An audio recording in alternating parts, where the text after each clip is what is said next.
guys, today we have a special video for you. As you guys know, Henry, Martial Mind, has been a student of mine for more than a year, and he has gotten really good at Jiu-Jitsu. So he came up with this really cool idea where we can kind of fuse Jiu-Jitsu and philosophy at the same time. And so I have him on my show today because he's going to kind of explain what we're going to do next, because it's kind of hard to explain for myself. So Henry, if you want to explain. Yeah. So you guys know I've been kind of nerding out on Jiu-Jitsu a little bit, and I've been reading a lot. And the one thing that I noticed is that there's a lot of overlap between Jiu-Jitsu specifically and philosophy. There are a lot of quotes, a lot of principles, a lot of concepts that also applies to the sport of Jiu-Jitsu. And what I want to challenge my professor to do today is I'm going to read out some quotes to him, and I want him to demonstrate those quotes using Jiu-Jitsu techniques on the fly, and we're going to see how he's going to do. Now, just to make sure he understands what I want, I'm going to give him an example. So there's a saying that learning defense actually improves the attack. This can apply to striking, it can apply to wrestling, but I feel like most importantly, it really applies to Jiu-Jitsu. Some of the best attacks happen because you understand exactly how your opponent is going to defend them, and then you're able to put wedges to stop them from defending it. So take the rear naked choke, for example. If we can start here.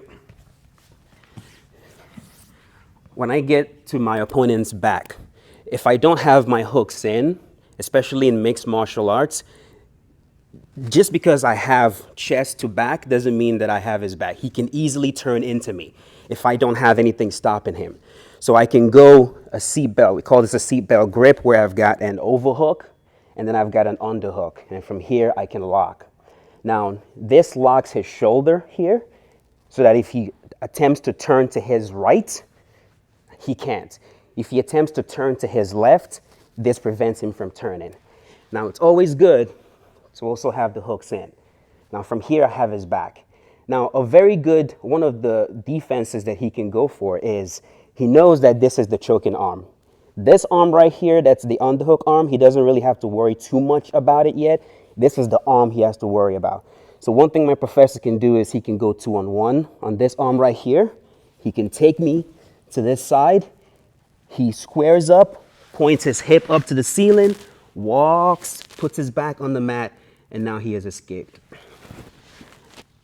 Now, understanding that defense, there are a few things that we can do to make sure that he doesn't.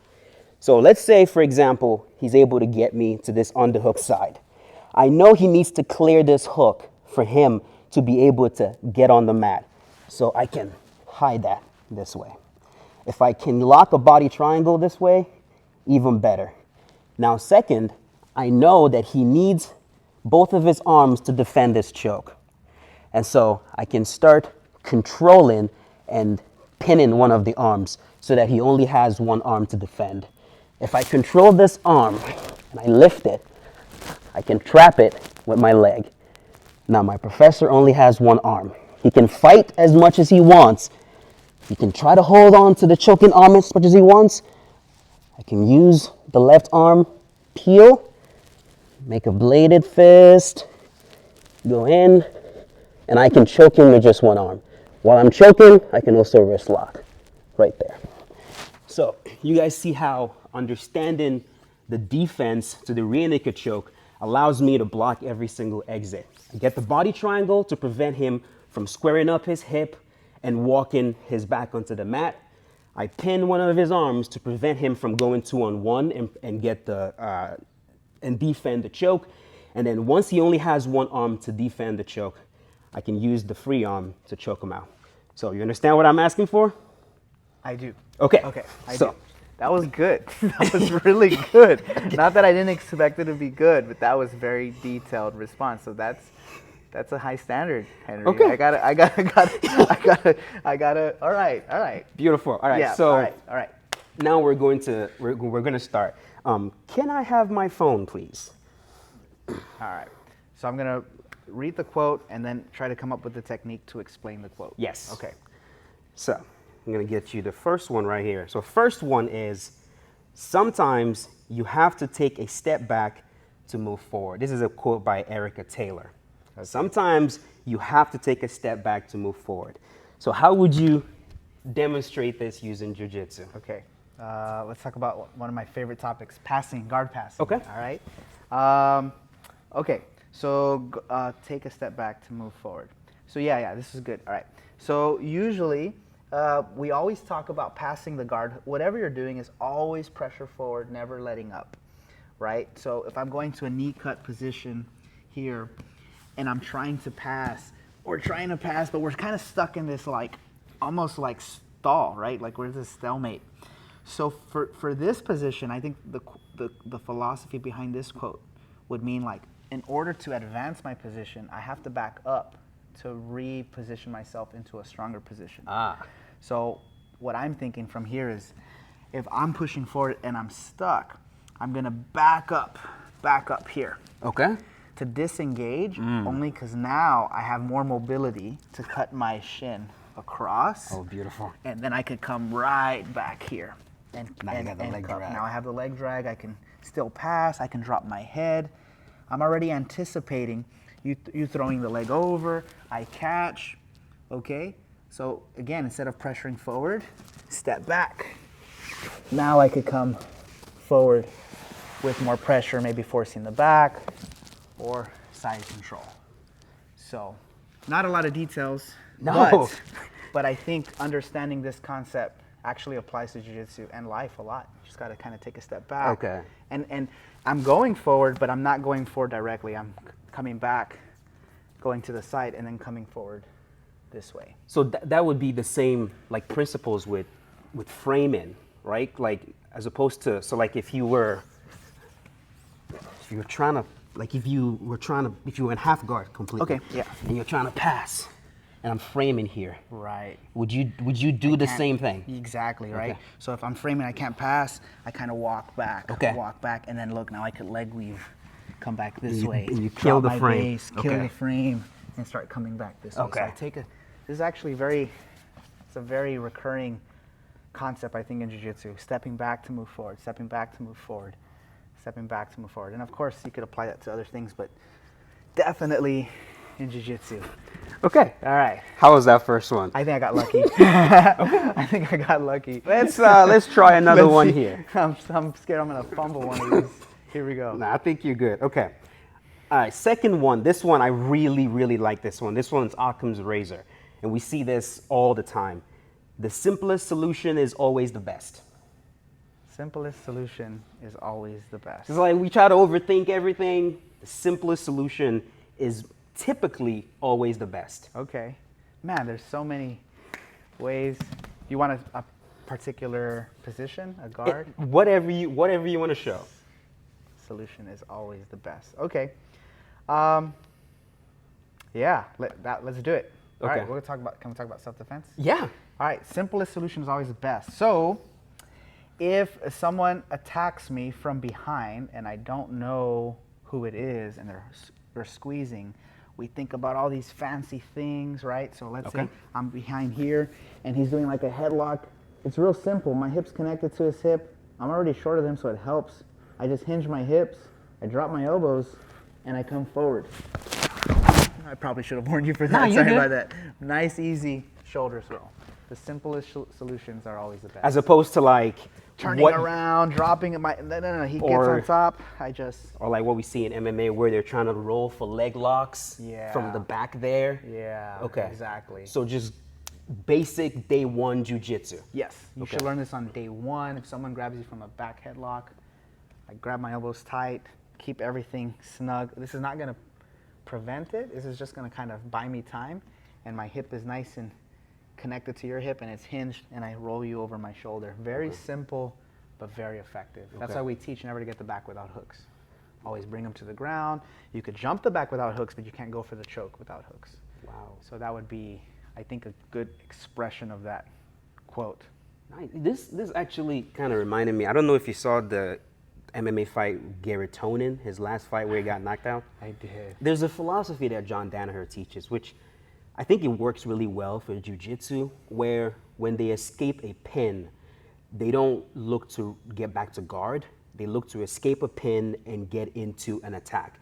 usually some form of ashigarami, like single leg X. Yes. And that is what Gary Tonin was doing. Now, that would be considered complex. When he escaped a bad position, he went into ashigarami, some kind of single leg X. Yes. But then from there, the opponent was able to posture down and rain down blows. Do you think it would have been better for him to choose the simpler option of going back to guard as opposed to trying to attack from there? When we look at something, first of all, let me say, Gary Tonin is an amazing athlete, so I don't want to get, I'm going to probably get hate for whatever I say regardless, but I don't want to know, like, I don't want to make it seem like I'm better than I know. He is an amazing athlete, Jiu-Jitsu, obviously MMA. I think it was more of a tactical decision that led to that. Okay. For example, I believe, is it Than? Yes. Than Lee, right? Yeah. Actually, I've seen him grapple here in North Carolina. Oh. At a local tournament. He won the division. Okay. He's very good at grappling. So he's not some noob. Okay. No, okay. he's not like, I just trained with Ryan Hall because I want to learn. No, it's like he legitimately won matches against very tough opponents. Okay. Nogi, as a brown belt or purple belt, I can't even remember when he fought. So you have to consider those variables, right? Because if Gary Tonin did this to someone who didn't grapple as much, it would make sense. But the idea that he was able to, control. So to answer your question, I would have liked to have seen a more conservative game, because the heel hook is a high reward, but it's also a high risk. You're exposing, there's no framing, there's no blockage, everything is here. So if you go for it, great, you get it. If you win, you win in 10 seconds. If you lose in 10 seconds, right? So it's better to give that up. We also saw the same thing against Francis Ngannou. His opponent had shot back for a heel hook when he was on top. Could have kept the pressure. He could have been conservative. People will boo him and say, he was just, hanging out there. A win is a win, right? At the end of the day, you play to the rules in the sport. Okay. So I think, yes, maybe recomposing to a regular open guard, kicking up, technical stand-up, or using ashigarami single leg X to come up and try to sweep or grab a single and run him against the cage. Anything to reduce, especially someone with the striking ability as Stan Lee, because he's amazing, as we've seen. Okay. Yeah, but not to piss off any Gary Tonin worshippers. We love Gary Tonin. We love Gary Tonin. We really do. He's so good. I just think it was like a tactical decision. And heck, if he had won with a heel hook, everyone would be saying the opposite. Exactly. He won with a heel hook. It was the best, brilliant thing. This is not to, discredit him or Donner, and it's not to, it's just the fight. It's the way the fight played out. Okay. So, but if I was training you or someone for an MMA fight, I definitely would say, hey, recompose a closed guard, stand up to your feet, or use ashigarami to come up. Okay. Maybe go for a heel hook once, didn't work, okay, come back up. Okay. It's very tough to go for a heel hook early in the round like that. Okay. Beautiful. Yeah. Next. How was that? I think I got lucky again. I don't know. I think, this is actually difficult. I just want to let you know, this isn't easy. That's what I was hoping for. Okay, this is seriously pretty, this is tough, man. I'm trying, because there's so many techniques, I'm trying to see. Because what if I translate one wrong? Totally doesn't make sense. I think you're doing fine. Okay. All right, so let's go to the next one here. This is one that the Navy SEALs will say all the time. Slow is smooth, smooth is fast. Now this one right here typically describes training. A lot of times, and I used to do this as well when I first started, you'll show us a technique and you'll be like, guys, go slow. Learn the technique first, but for some reason, naturally, you feel like you got to do it fast to be able to learn it. But the Navy SEALs, for that, they'll say, learn it slow, because when you learn to do it slow, then you become smooth at it. You become smooth at it because you've developed the right technique. Then when you have the technique down, then you can go fast. So slow is smooth, smooth is fast. Can you show something, a technique, a move in Jiu-Jitsu where that principle is true? Yeah. Okay. We could do it. Are we looking at one technique? Do you want more than one? We can do more than one. Okay. I think I can come up with more than one, only for this, because I think that's like, most of Jiu-Jitsu. Okay. Actually, all of Jiu-Jitsu is slow and smooth versus fast. In fact, people who are athletic might get frustrated in the beginning because they can't just do what they want. They have to slow it down. Okay. So one of the examples I could do is a basic hip escape. Okay. Let's do a hip escape. So hip escape, I'm here. You're in front of me, and you pass. You're right. Normally, people don't know how to hip escape, so they freak out. They're like this, right? They're not even, and then you pass. Yeah. Right? So go back, what do we teach everyone first? Let's do it slow first. He slowly goes to my side, I frame, slow and smooth, foot on the outside, hip escape, bring my foot to the inside, and I regroup and keep you in front of me. So I do it so much, even without a person, right, where I'm here, I do it so much, slow, smooth, smooth, smooth, that when I need to do it in real life, now, smooth, come back, you go the other way, smooth, and come back the other way, and just always keep you right in front. So I think that would be the best description Yes. for the beginner. We could also do like a pass. Okay. Also on your back. Very smooth and slow, and basic Toreando. Okay. I grip the inside, and I come all the way to side control.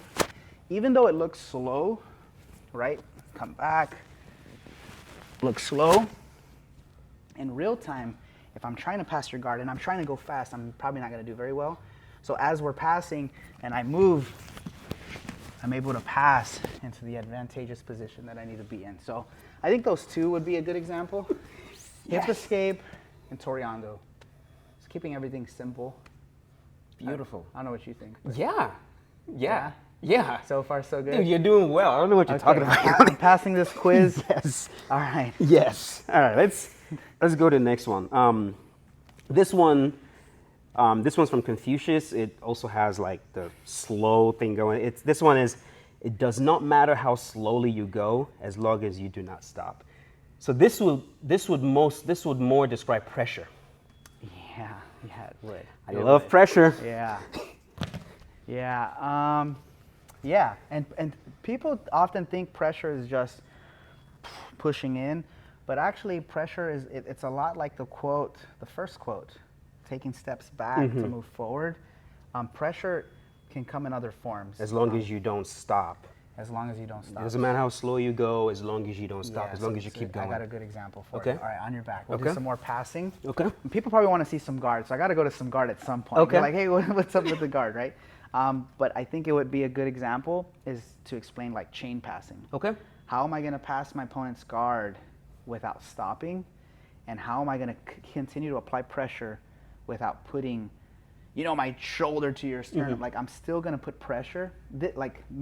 So watch this. Let's say we're here, right? And I move in and you scoot back. That's pressure. Yes. It's applied pressure, right? The concept of pressure is I'm forcing you to get back because you feel defensive. Yes. So I'm going to use that same pressure while I'm passing. So you're on your back, right?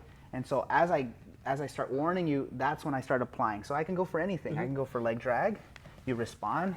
I cup. I come back. You move. Exactly. I don't stop moving. I cup. I push here. You go to your side. I get the back. So this application of pressure it's sometimes often misinterpreted, but I could apply pressure, without clubbing you. Right. Because I would love to do that, but a lot of times you can't. So I need to use my whole body, even it's psychological to make you. So if this was a cage, I would circle you to the cage. Exactly. And start working this position here. If we're passing, I step on your leg. So now you have to deal with me, you have to deal with my leg. Yeah. You deal with my leg, I start dealing with the front head. Gotcha. You flatten out, I start going knee cut. Right? I start framing. You start framing, I start coming back, and I finish the pass or I keep putting pressure forward. So That's amazing because even though you were moving slow, at some point I didn't know what else to do because you started, you tried a Toreando, I throw the leg over, you go to the other direction, I hip escape, you go back again. At some point, you're gonna get an angle on me just because you kept going, chaining. You'll get an angle on me that I'm just gonna lose it completely. And I'm not wasting energy. Yeah. I'm not trying to go hard, I'm just trying to create angles to keep putting this concept of pressure into you. So wherever you move, I keep moving and I start using my head, my shoulder, my leg drag, my Toreando, my knee cut, back step, and I'm circling around.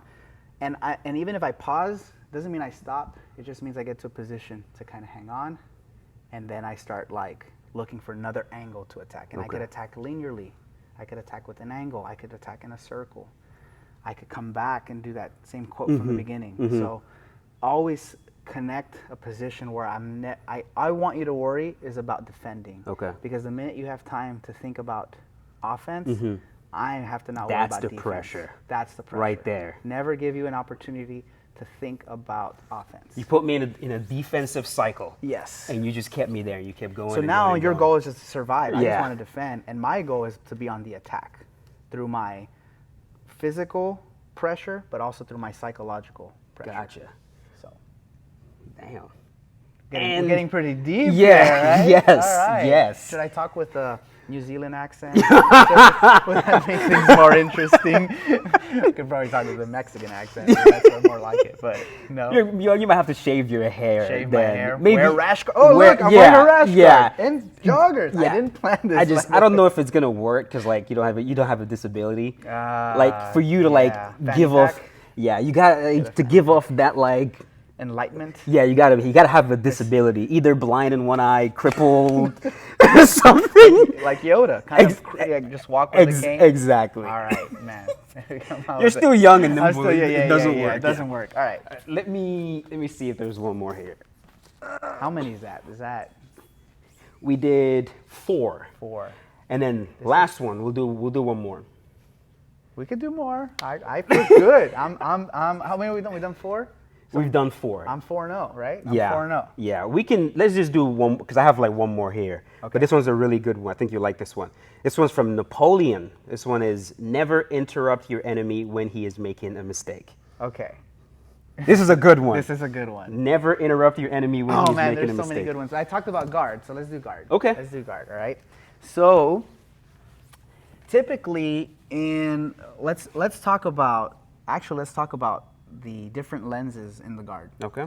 So we have self-defense, we have MMA, we have sport, right? And I like to think of those lenses because they all kind of relate. In self-defense, if I'm in my guard, I do not want these hands anywhere near me. I want to control, I want to bring in, and I want to stay very active with up kicks all the time. Self-defense, right? Because in self-defense, I could kick you here. In MMA, I can't because of rules. And yeah, because I'm on my knees. You're on your knees, and that's fine. But I still can't hang out here at all. Yeah. So I want to either close the distance, right, or create distance to scoot back. Very self-defense 101. If you're not teaching that to your students, you should. And if you're not teaching that to your students, even though you know you should really, really reconsider doing it or just stop training. You see, we learn self-defense here because y'all be talking about that in the comment section. Oh, what are punches? We do learn self-defense. I used to roll with some friends and I would grapple and they would say, well, it'd be different if punches were allowed. I go, yeah, I'd punch you back. Yeah. So anyway, so that's the number one thing, right, for MMA. And and of course, close the distance, staying very tight here, right? Staying very tight. For sport, it's the same thing because I don't want to like have you manipulate and grab the hand. Mm-hmm. So to use this Napoleon quote would be a lot of typical positions here for someone who's, you're an educated fighter, so you wouldn't do this, but most people who don't train at all go for like a throat choke. Yeah. And so I could avoid this in the beginning. If you try to throat choke, I'm able to come here, triangle, right, and I could up kick. But this is one of the ones where I know you're messing up, and I'll explain why he's messing up. He's giving up all his posture to rely on a throat choke, which he can choke me if I don't know what I'm doing. But I'm going to let him do that because as I let him do that, and he starts to put that weight on me, it's actually easy to hip into him, throw my leg over, and hyperextend that arm for an arm bar. So I'm letting you go for that choke. Just so I can, and sometimes I might not let you. Sometimes you might get there. Trap the far side shoulder, underhook the leg, up. Yeah. Finish with the armbar attack. So, another one, let me think of a second one. Another one is you push up. Typically we teach, okay, you can come down and really control. But I let you push me because I'm going to trap that shoulder and go straight for the armbar as well. So, you have that position, make that fall. You have that position where I allow you to push me, but at the same time, I'm able to use that energy to armbar you. And they're both armbars, one from mount, one from guard. And the interesting thing about that quote too is like a lot of times those mistakes seem like a great idea. Yeah. But the person that's letting you make the mistake knows better. He knows better than you, which is why he's letting you make the mistake. So you think, oh, I've got him in this choke. He's about to go out. Next thing you know, legs are coming over and you're in an armbar. Right. So that's a really good technique to demonstrate that. That's awesome. Right, and it's like our first experience. You come in here and you think you're good, and you've done martial arts, and then you go with a grappler, no, it's a white belt, and you're thinking, he's just a white belt, he doesn't know anything. But a white belt knows a lot. He puts you into position, and all of a sudden you're armbarred, you're choked. You don't know what's going on, and you're like, okay. Those are perfect examples because you start to see that you were getting away with position. No, they were letting you get away with positions to set you up. So that's kind of that. How did I do? Was that 5 for 5? 5 for 5? Yes. All right, man. Yes. I like this. Yes. I like, so Perfect. what are we gonna do now with this? So, because like I think this is really, really good. What I would say is if you guys have any philosophical quotes like that, maybe something you read in the past, something that kind of resonates with you, I want you to challenge him, because I'm saying Jiu-Jitsu is one of the few if not the only martial arts where you can apply real life philosophy to it, demonstrate it, and it's really clear. So I want you to challenge the Jiu-Jitsu black belt right here in the comment section. Throw him really difficult ones, and let's see if maybe weekly, maybe twice a week or so, we come back and we look at your quotes, we look at your comments, and we try to bring your quotes to life. Let's say, I know it's challenging, but nothing more than 2 sentences. Oh yeah, exactly. Yeah, exactly. Yeah. Let's put a roll here. Let's not write a whole book. Yeah, so I'll be honest, I really, really enjoyed this part. Okay. Yeah, I enjoy philosophy and reading and looking at quotes and stuff. So if you guys have, I love that idea. If you guys have something that you really want, and I could try to use it to use the philosophy in the quote to kind of explain a technique, because it's a lot of the same things, that would be awesome and challenging. Yeah. So there you go. Give me good ones, guys. There you go. Drop them in the comment section, and then we'll be looking for it. Yeah, let's do it. As always, guys, thanks for tuning in, and thank you to Martial Mind. You guys know he's an awesome dude, high fight IQ. He's constantly improving. And if you don't know, we have posted some training footage. Yes. We should post some more, man. Yes. You've gotten so good. I'm serious. I'm not saying that. Like, Thank you. Just watch him compete soon, and watch some footage on the Charleston Open this weekend. Yes. Yeah, yes. We're gonna have some stuff out for you guys. All right, guys. As always, hope you guys enjoyed. Keep training, and we hope to see you soon. Thank you.